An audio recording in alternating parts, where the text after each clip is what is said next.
히브리서의 주제는 아주 명료합니다. 천지를 지으신 예수 그리스도께서 이 땅에 오셔서 멜기세덱의 반차를 따르는 그런 큰 대제사장으로서 단번에 영원한 제물로 자기 자신을 드리셨다. 그래야 이제 우리가 성소에 들어가고 참 성소에 들어가는 결국은 주님께서 참 성소에 들어가심으로 우리가 그와 함께 참 성소에 들어가는 그 은혜를 전하고 있습니다. 장구한 구약의 역사가 있고 많은 의식이 있고 또 많은 율법과 규례와 말씀이 있지만은 그 모든 것이 다 이 주님을 위한 그런 말씀이고 주님을 향한 말씀이고 주님을 예표하는 그런 말씀입니다. 많은 의식은 여러 종류가 있지만은 그것이 다 몸된 주님 안에서 성취되는. 그래서 어떻게 보면 주님이 홀로 이 땅에서 마른 순과 연한 순과 같이 가지와 같이 그렇게 오셔서 흠모할 만한 것도 없고 크게 성전으로 지어지신 그런 분이 아니라 지극히 연약한 곳에 오셔서 행하셨으므로 어떻게 보면 이스라엘 백성들 히브리인들의 눈에는 큰 의식 또 성전 그런데 발을 디디고 또 절기를 지키고 짐승을 태우고 또 그 향과 태우는 향과 그리고 흐르는 피 뭐 이런 것들이 다 이제 소위 구석을 갖추어야 구원의 역사가 일어난다 이렇게 생각하는데 오늘 히브리서 말씀은 그것으로는 우리가 담대함을 누릴 수 없고 바로 주님께서 이 땅에 오셔서 새롭게 살 길을 열어놓으셨다. Living way, 살 길을 혹은 산 길을 그렇게 열어놓으셨다. Life giving way, 산 길이요 살 길이다. 특별히 살아날 길이다라고 그렇게 볼 수 있겠습니다. 오늘 말씀해 보면 형제들아 이렇게 부르고 있습니다. 특별히 이곳에서 형제들아 아델포스, 아델포이라고 이렇게 복수형으로 부르는 것은 히브리인들에게 또 경각심을 일으키고 또 본인이 이것을 저술한 자신도 히브리인이다라는 것을 드러내는 그러한 말씀이라고도 우리가 볼 수가 있겠습니다. 그래서 이 형제들아 부르면서 1차적으로는 유대인들을 향하여 이 말씀을 들려주는. 그래서 우리가 무엇보다도 유대인이 먼저는 유대인이요. 뭐 우리가 복음으로 이제 모든 이방의 빛으로 주님께서 역사하시지만은 구속사적으로 이 유대인이 먼저 택함 받은 백성이거든요. 그렇기 때문에 먼저는 이 유대인들을 지칭한다, 형제들아.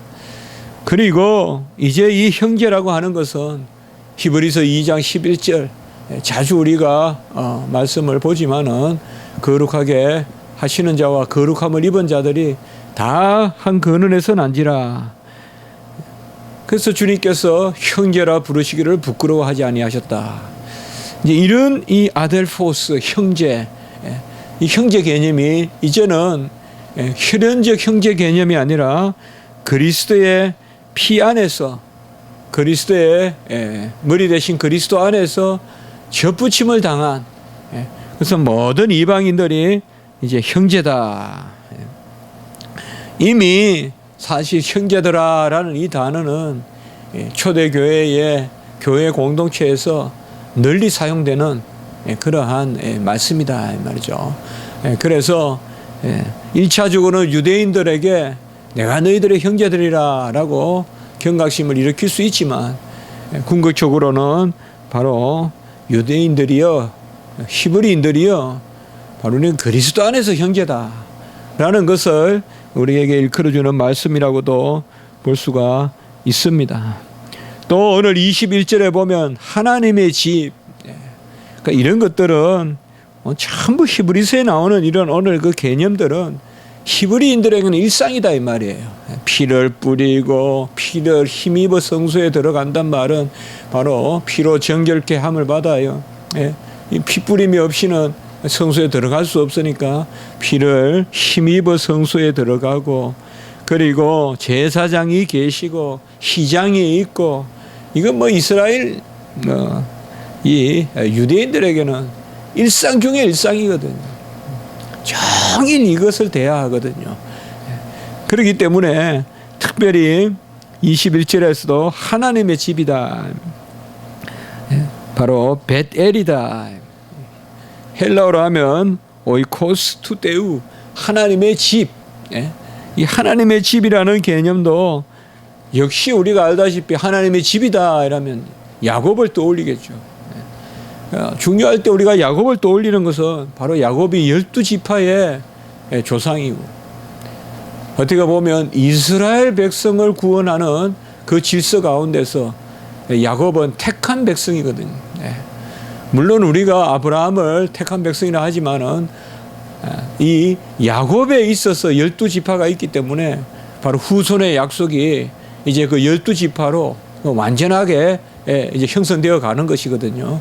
그렇기 때문에 이 벳엘이라고 하는 것은 곧 다윗이 이스라엘이 되는 바로 하나님의 집이고, 그곳에서 기도하면 하나님이 져주시는, 그러니까 겨루어 이겼음이라 이스라엘의 이름을 얻게 되는 그런 곳이 바로 벳엘이고, 특별히 버니엘, 또 하나님의 얼굴을 보는, 물론 이스라엘 버니엘은 벳엘과는 같은 기사는 아니지만은 다 야곱 안에서 일어나는 일 아닙니까? 그래서 이 벳엘이라는 이름, 이 이름도 1차적으로는 유대인들에게 바로 우리의 집이라는 개념이지만, 하나님의 집이라는 개념이지만, 역시 우리가 히브리서 3장 6절에 가보면 그리스도를 하나님의 집을 맡은 아들이다 라고 이렇게 표현하고 있고요. 그리고 우리가 소망의 확신과 자락을 끝까지 붙들고 있으면 우리도 그의 집이다 라고 이렇게 말하므로, 결국 21절에 하나님의 집은 이제 구약적 개념의 벳엘이라기보다는 신약적 개념의 에클레시아, 바로 교회다 이 말이죠. 주님을 머리로 하고 그 지체들의 모임이. 그래서 특별히 형제들아, 또 하나님의 집, 이런 개념들을 사용해서 자연스럽게 구약과 신약을 연결시키는, 바로 이것이 오늘 우리에게 좀 드러나는 그러한 말씀입니다. 그리하여서 이제 19절에 보면 예수의 피를 힘입어 성소에 들어간다. 그러니까 성소의 피를 가지고 들어가는 것은 철저히 구약의 의식이다 이 말이에요. 이건 구약 백성들이 행해야 돼요. 행하지 않으면 죽어요. 행해야 돼요. 그러나 그것은 예표라 이 말이에요. 그렇게 해야 되지만 그게 실체는 아니다 이 말이죠. 이제는 누구의 피로? 예수의 피로 성소에 들어간다. 피로 성소에 들어간다는 것은 이스라엘에게 너무 상식적인 그런 개념인데, 이제는 예수의 피를 힘입어 성소에 들어간다라고 이렇게 말하고 있습니다. 우리가 자주 나누지 않습니까? 예표가 귀하지만 예표를 붙들고 신앙생활해서는 안 된다. 예표는 성취를 바라보는 것으로 우리가 계시의 확신, 또 성취된 그러한 말씀을 우리가 되돌려 봄으로써 하나님의 뜻을 헤아리고, 그리고 의미를 우리가 확정할 수 있고, 그런 의미로서 예표지, 예표를 붙들고 우리가 섬겨서는 안 된다 이 말이죠.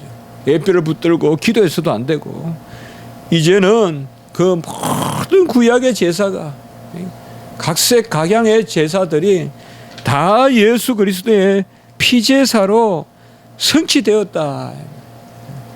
얼마나 기다려야 되고, 또 속죄일에 속죄물을 드려도 또 다음 해에 드려야 되고, 상번제는 매일 드려야 되고, 매번 절기 때마다 또 정한 날 때문에, 물론 또 배상이나 죄를 지었을 때는 또 즉시 임시로 드려야 되고, 이런 데는 언제나 담력이 없다 이 말이에요. 그러니까 이제는 다 이뤘다 이 말이에요. 이제는 의를 인치고 시작한다 이 말이에요. 의를 바라보는 것이 아니라 이제는 의를 인친다 이 말이에요. 그가 다 이루셨기 때문에 우리가 성소에 들어갈 담력을 얻는다라고 이렇게 말하고 있습니다. 뭐 우리가 산에 가다가 보면 뭐 절도 있고 지나가다가 보면 뭔가 그 앞에 있는 사람들은 뭐 쭈삣쭈삣 하잖아요. 들어갈까 말까 뭔가 두려워하는 것 같기도 하고 말이에요. 거기 뭐 그 우상 하나 세워놓고 거기 들어가면서 말이죠. 우리는 여호와의 임재 가운데 예배 드리면서도 굉장히 쭈삣쭈삣하지 않는다 이 말이에요. 우리는 그것이 바로 담력이에요. 무슨 기도를 의뢰하지 않아요. 우리는 무슨 부적을 사서 붙이는 그래서 무슨 실력을 뭐 기대하고 누가 그걸 써주면 효과가 있니? 얼마나 저급한 원시적인 행동이에요. 우린 그런 거 하지 않는다 이 말이에요. 왜요? 담력이 있다 이 말이에요. 기도하면 들으심을 믿고 예배 드리면 받으심을 믿고 바로 담력이 있다. 그것은 주님께서 다 그의 십자가로 이제는 이루셨기 때문에, 제사를 이루셨기 때문에 이제는 공로를 지향하는 예배가 아니라 다 이루신 공로 가운데서 예배를 드리기 때문에 우리는 공로 제사가 아니다 이 말이에요. 그야말로 예배다 이 말이에요. 구약적 제사가 아니라 예배를 우리가 드리는 것입니다. 이 담력이 바로 피를 힘입은 이 담력이 오늘 20절에 보면 좀 더 구체적으로 설명해서 휘장 가운데로 열어놓으신 새로운 살 길이요, 휘장은 곧 그의 육체니라라고 해서 여기만큼 직설법으로 이렇게 예수님의 죽으심의 의미를 뚜렷하게 말해주는 것이 없다 이 말이에요. 성경에 여기는 정확하게 말씀해 주고 있다 이 말이에요. 휘장이 갈라지고 휘장 가운데 열어놓으신 역사적 사건입니다. 이건 상징 아닙니다. 관념 아닙니다. 비유 아닙니다. 분명히 그 휘장이 갈라졌어요. 칼로 내리쳐도 갈라지지 않는 그 꼰실로 만든 가장 견고한이에요. 아마 벽돌은 때리면 무너지고 철은 꺾으면 꺾어지지만 이 휘장은 만만치 않아요. 그게 그저 그냥 쫙 위로부터 아래로 갈라졌다. 구속사적 성취가 일어났다. 그 휘장 가운데 열어놓으신 역사적 사건이다 이 말이에요.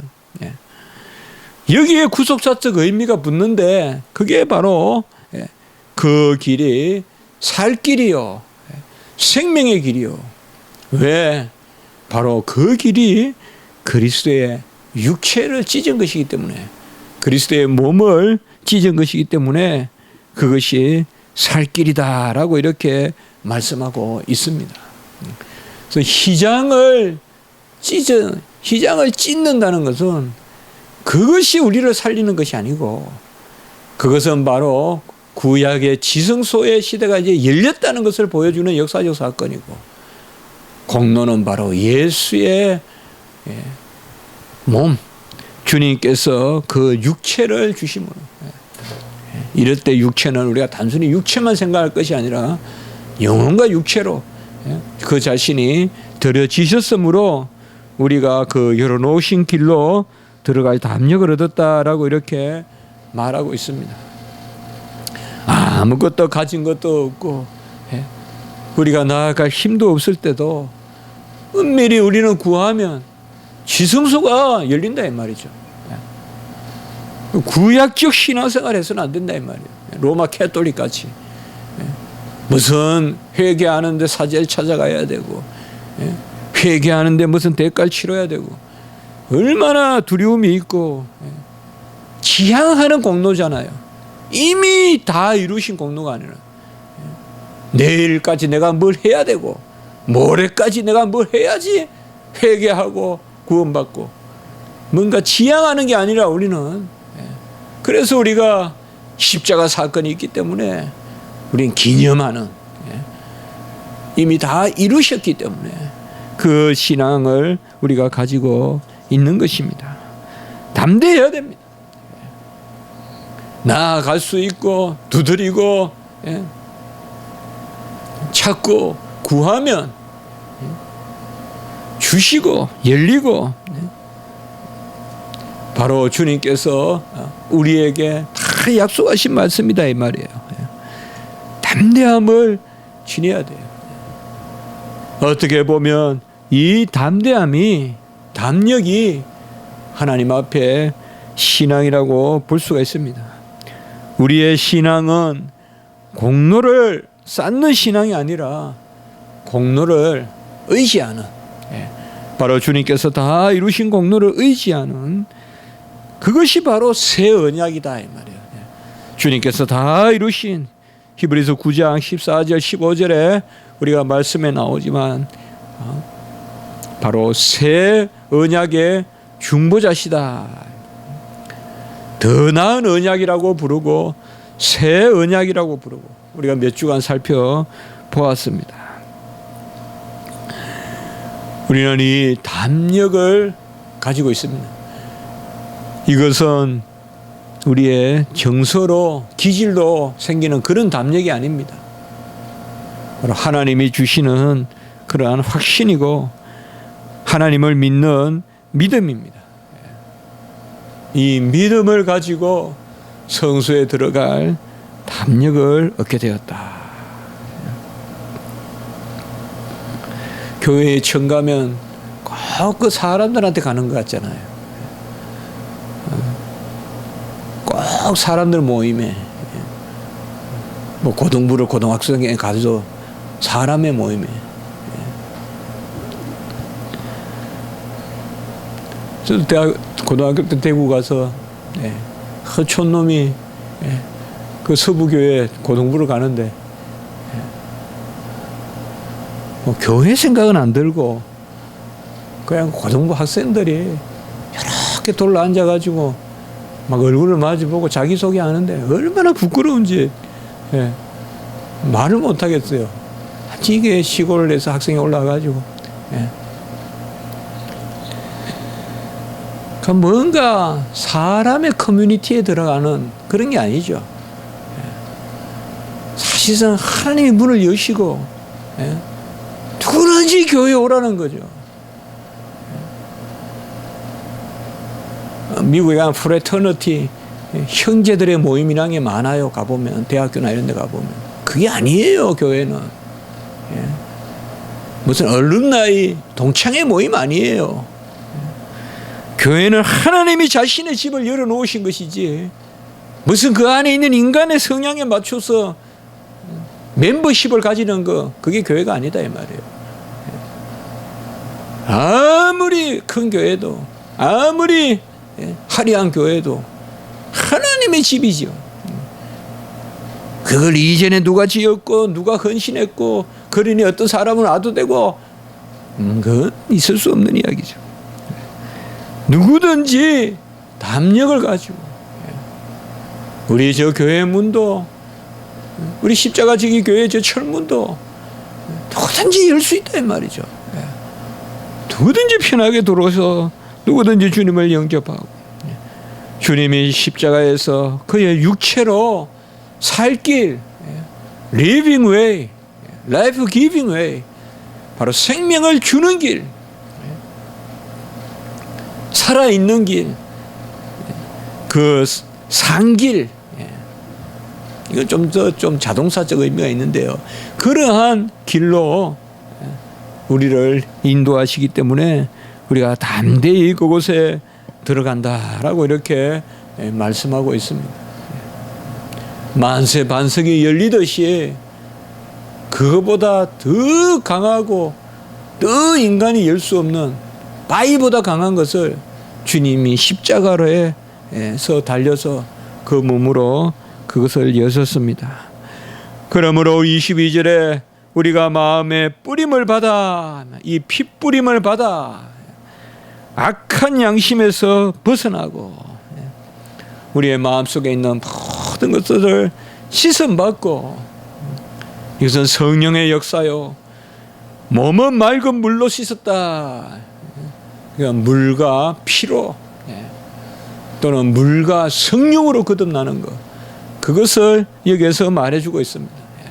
우리 악한 심령의 핏부림을 받았다는 말은 정말 만세반석보다 더 굳고 더 강팍한 우리의 심령이 주님의 핏부림으로 싹 우리가 녹아지고, 그래서 그곳으로부터 양심에서 벗어나고 물로 우리의 씻음을 받았으니 참 마음과 온전한 믿음으로. 이번 주에 제가 설교를 하면서 우리가 말씀을 나누면서 마음에 대해서 우리가 시편에서 레브 마음에 대해서 말씀드렸잖아요. 마음을 기울이고 즐거운 마음, 그걸 우리가 시편에서 이번에 말씀 나눴잖아요. 레브 마음, 신약에서는 까르디아 심장, 마음. 참 마음이 무엇이냐? 가난한 마음이다. 첫째로는 심령이 가난한.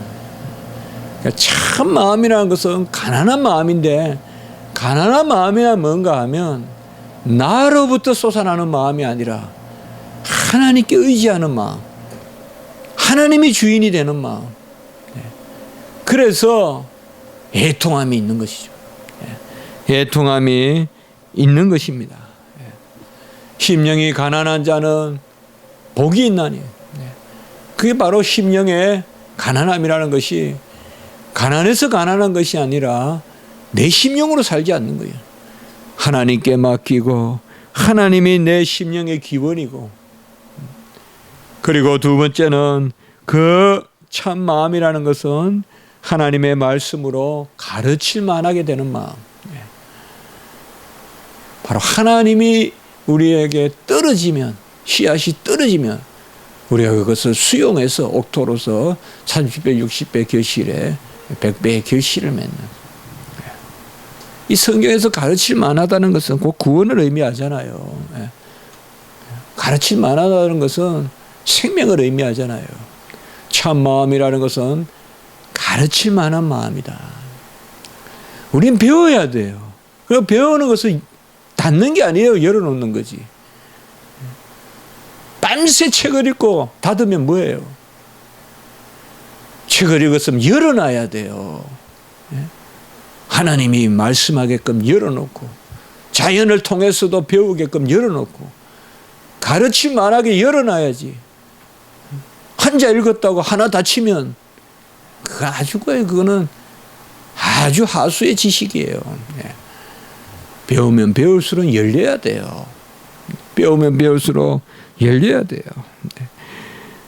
가르칠 만하게 되어야 돼요. 세 번째는 의뢰하고 경외하는 마음이다. 그래서 이것을 참 마음이다. 물론 이런 뭐 참 마음의 공식이 있는 것은 아니지만 우리가 이렇게 한번 생각해 볼 수 있겠다. 내 공로가 아니고 주님이 다 행하셨기 때문에 참 마음을 가지고 나간다는 것은 애통해야 된다. 애통해야 돼요. 가난해야 돼요. 심령이 가난해야 돼요. 육체가 가난하면 밥을 먹지만은 심령이 가난해야 말씀을 먹을 거 아니에요. 심령이 그냥 배불러 터졌는데 뭘 구하겠어요? 뭘 구하겠냐고. 얼마나 심령에 배부름이 있냐면 요새. 전에 우리가 어버이날에도 했지만은 좀 없어서 자식 축복하는 게 옷 하나 해주고 좋은 거 사주는 것보다 낫다 이 말이에요. 우리가 보기에 부모가 할 일이 좀 잘 산다고 그냥 이게 축복할 기회가 없는 거예요. 이게 내가 그냥 해주면 되니까, 먹여주면 되고 입혀주면 되니까, 주여 저 우리 애를 불쌍히 여기시고 저 우리 애 지금 뭐 먹을 것도 없는데 주님이 먹어주시고, 이게 축복인데 말이에요. 우리가 예통해야 돼요. 가난해야 돼요. 그 가난한 게 느껴져야 돼요. 그게 목회자고 그게 성도가 돼야 돼요. 그저 그들은 피우고 그저 그냥 배 내밀고 그저 번질번질하고 그게 종교 지도자, 교회 지도자가 되는 게 아니에요. 뭔가 보면 가난하고 떨어져 가르칠 만한, 우리가 작은 수첩이라도 하나 들고 적는 그런 마음, 그걸 들고 다니고 적는 건 아니지만은, 제가 그런 분들 많이 봤거든요. 우리 외국에서 교수님들 뭐 한자라도 있으면 적으려고 하는, 저도 그 버릇을 들여야 되는데 그래도 옛날보다 많이 좋아졌어요. 여기저기 기록은 해놓는데 한자라도 적어야 돼요. 가르칠 만한, 뭐든지 배척하려고 드는 게 아니라 뭐든 이야기하면 새로운 게 있으면 배우려고 드는. 그리고 세 번째는 의뢰하고 경외하고. 의뢰하고 경외하고 나아가는 것, 이것은 우리가 뒷부분에 온전한 믿음으로 하나님께 나아가자. 이것은 나아가자는 표현은 바로 세코마이, 이 단어 중요한 단어거든요. 나아가고 면전에 나아가고, 이게 이제 히브리서 11장 6절에 하나님께 나아가는 자는, 그 말씀이 이제 여기에 나타나기 시작한다. 그게 저는 그 믿음이다. 믿음은 하나님께 나아간다. 속성상 하나님께 나아가는 것이다. 이것이 우리에게 은혜로 주어졌다는 거, 이게 오늘 말씀인 것이에요. 우리가 나아가는 것이 내 공로로 나아가는 것이 아니라 주님께서 시장을 중간으로 가르셨기 때문에 살 길로 담력을 가지고 우리가 나아가는, 어떤 공로로 가는 것이 아니라 내 기질로 가는 것이 아니라 애통하는 마음, 가난한 마음, 배우려고 하는 마음, 의뢰하는 마음, 경외하는 마음으로 나아가는 것이요. 내가 그냥 마음이 굳어서 나아가는 것이 아니라 주님께서 다 이루셨기 때문에 그것을 말씀하고 있습니다. 오늘 이러한 은혜로 담력을 가집시다. 언제든지 우리는 이미 다 이루신 공로 가운데 주께 나아가는 그 담력을 지니시고 이기셨으면 좋겠습니다. 기도드리겠습니다. 거룩하고 자비로우신 하나님 아버지, 주 예수 그리스도께서 친히 몸을 들이심으로 휘장이 위로 아래로 갈라져서 이제 우리가 그 살 길로 나아가는 담력을 가지게 하시니 감사합니다. 참 마음과 온전한 믿음을 갖게 해 주시고 애통하고 배우고 경외하고 의뢰하고 나아가는 저희들의 심령이 될 수 있도록 주여 보호하고 인도하여 주시옵소서. 다 없어도 다 이루심을 믿고 나아가게 하시고 그 다 이루신 가운데서 담대히 주님 앞에 찬미하며 맡기며 나아가는 저희들이 되게 해 주시옵소서. 오늘 한날 예배 가운데 은혜를 베푸시며 우리 모든 성도님들 사랑하시고 인도하시고 우리의 말씀 전하실 주의 종들 위에 은총을 더하시고 우리 한날 주의 말씀 듣고 주의 품 안에 거하며 우리가 마음을 다하여서 주님을 섬기는 오늘 한날이 되게 해 주시옵소서. 감사하옵고 구주 예수 그리스도 이름으로 기도드리옵나이다. 아멘.